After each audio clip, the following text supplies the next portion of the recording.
I'm Cyclon, and today I want to give you an update on my League starter about what content I did with it and what I had to change on the build to run more content.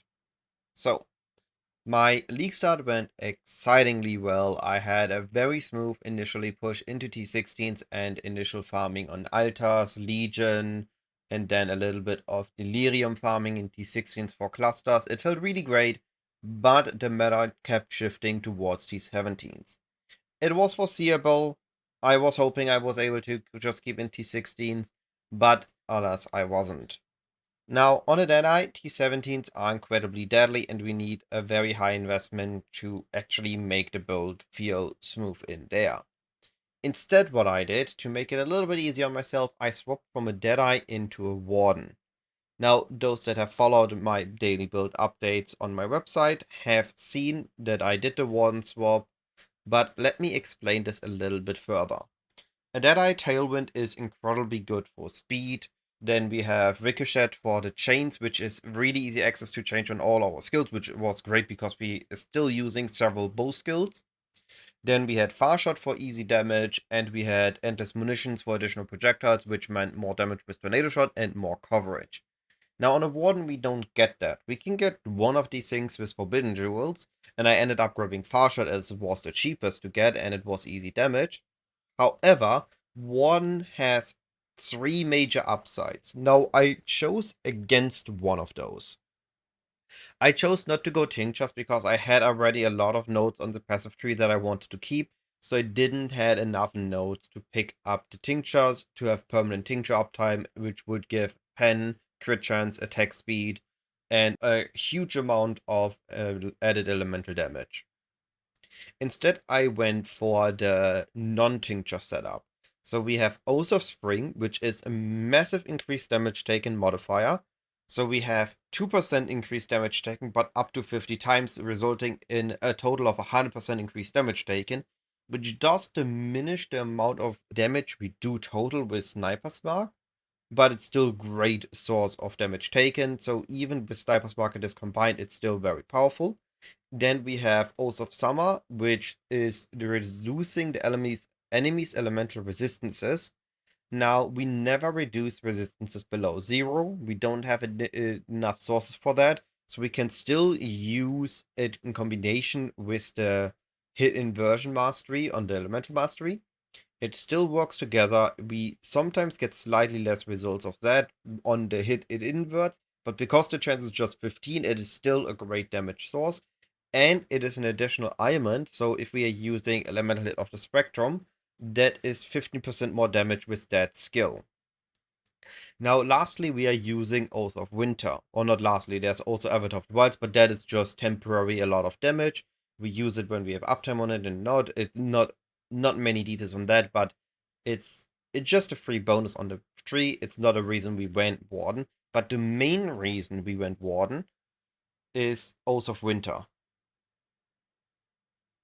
Oath of Winter is a huge survivability layer. So the tinctures were one of the major upsides on Warden. They are great. I decided to not use them. The damage of Oath of Spring, Oath of Summer, and Other of the Wilds is another upside. So we have a massive damage boost compared to just the action speed from Tailwind and Farshot of a Deadeye. But Oath of Winter is the third upside. This is basically guaranteeing us freezes. So we just keep hitting enemies. And we hit enemies so often. We have our Tornado Shot that keeps hitting enemies. We have Lightning Arrow. We have Elemental of Spectrum. We have Storm Rain. We have Ensnaring Arrow. We have Frenzy. We have Tornado Shot. We do so many hits on an enemy that we keep stacking up these little Hoarfrost stacks. And then we will cause the freeze. And this works on basically everything but map bosses, because for the map bosses we still do slightly too little damage, but we are not freezing, but we are chilling them into a very slow state, so we still have a lot of room to move even around a T17 boss. So this is the Warden swap. Now with the Warden swapping and with the focus being on T17s, I moved away from my initial idea of going for an auto bomber playstyle build using the replica baloney quiver to trigger bow skills when I cast a spell, using Wintry Blast to dash around the screen, and it works in T16s, but on T17s we don't have enough control to safely finish these maps. They do require a little less speedy playstyle. We're still looking to be fast, so instead of going for a cooldown build, which was my original idea and I wanted Inspired Learnings instead, I did go for the Headhunter. Now, the current Headhunter I have, full transparency, this is a borrowed one. A buddy of mine allowed me to borrow his Headhunter, but if I wouldn't have borrowed it, the Headhunter, I would have bought my own Headhunter. So this was still a massive upgrade to the build. It's extremely powerful for T17s, and I do highly recommend getting a Headhunter ASAP if you want to push into T17s. But that has really been most of the major changes on that department with the Inspired Learnings on the tree and the Ascendancy swap. There's one last change, because I'm not going for more energy shield with the Shroud of the Lightless and maybe going for an energy shield hybrid helmet. I'm instead grabbing a Devastator on my second cluster instead of the energy shield leech. It's a bonus, it's more of a quality of life, but it does sometimes feel noticeable. It's just a great neat little source of explosions. I've also grabbed Blast Free Storm Rider. This is in combination with my Ascendancy with the Oath of Winter, resulting in incredible good. Oops, sorry, wrong positioning. Incredible good freeze training. So we freeze one thing in a pack, and the entire pack freezes. And then we get Storm Rider for additional utility. Now, that has been basically the three changes, the major ones. On the gear, I am using a high-risk Truth with an additional curse. This allows me to cast Temp Chains. Now, the reason I want Temp Chains is this Balance of Terror Jewel, which action speed, which mitigates one of the most annoying T17 mods, reducing your action speed or petrified statues. It also mitigates freeze, but I don't want to accidentally get frozen and then not be able to cast my curse to get unfrozen, because then I'm already frozen. So I'm still using freeze immunity, but it works incredibly well against high power chills, against time bubbles, against petrification statues, against action speed. It is a really handy jewel to have, and that's why we use Temp Chains.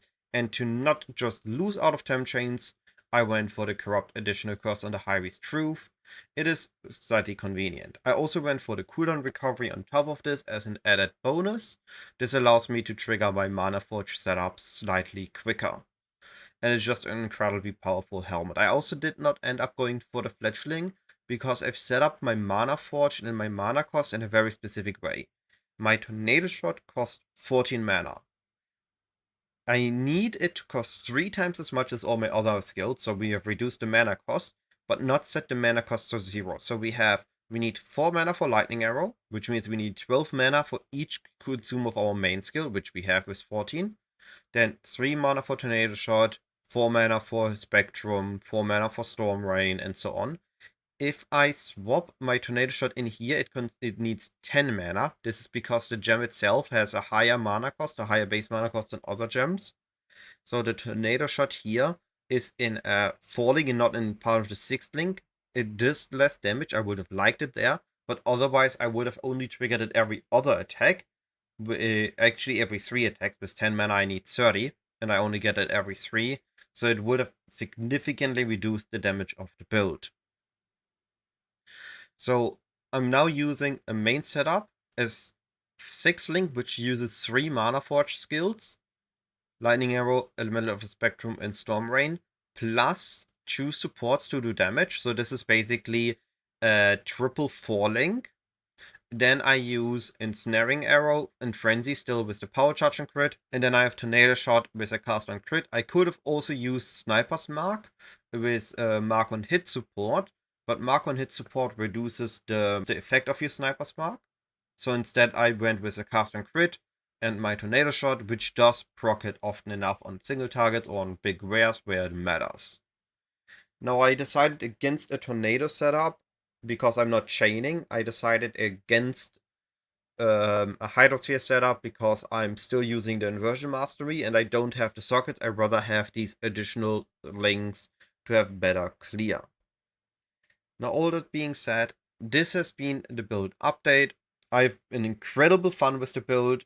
It's working incredibly well for T17s, and I'm going to be playing it for the rest of week 1. And afterwards, you can be excited about all builds I will be cooking up. All this being said, have a lovely day. If you got any questions, as usual, comment section, Discord, the written guide is also updated. And I will be seeing you in my next live stream or in my next video. Goodbye.